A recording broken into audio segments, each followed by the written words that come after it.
Well, good news for fans of Thor Odin's son. If you were gearing up to start making hundreds of videos talking about how Marvel is replacing Thor with a female Thor, you're not gonna need to just yet. As Chris Hemsworth has confirmed, he's gonna keep being Thor in the MCU for a little while longer. Everything's coming up Hemsworth.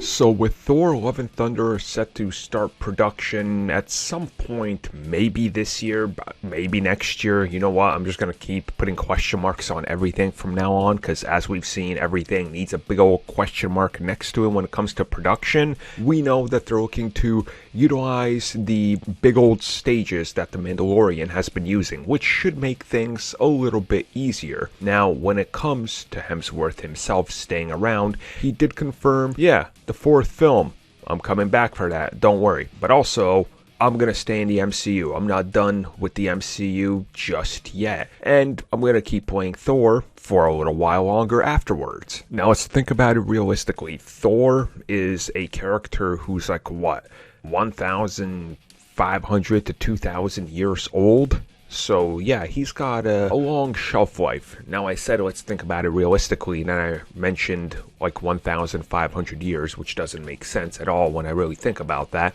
But you got to think of it in terms of what they're presenting here as their world. And we know that they took scans of every actor years ago, so if they need to do CG later on or de-age them, they can. And as that technology gets better, they can use it. So in 20 years, Chris Hemsworth can still look like he does today, which again gives them tons of freedom to be able to do Thor doing whatever he needs to for as long as he needs to. Now obviously I think, this is one of those characters that's going to continue to live on from a profit margin as well, because Thor does have that whole thing now where he's one of the last remaining Avengers. It's his movie. You can build off characters off of him. He can still show up in the next Avengers. So there's a lot there. And also, Chris Hemsworth doesn't cost as much as Robert Downey Jr. or Chris, look at my dangle, Evans. So from a Marvel Studios value standpoint, as you look at it, when you look at the next Avengers film, and there's Thor there along with Hulk still,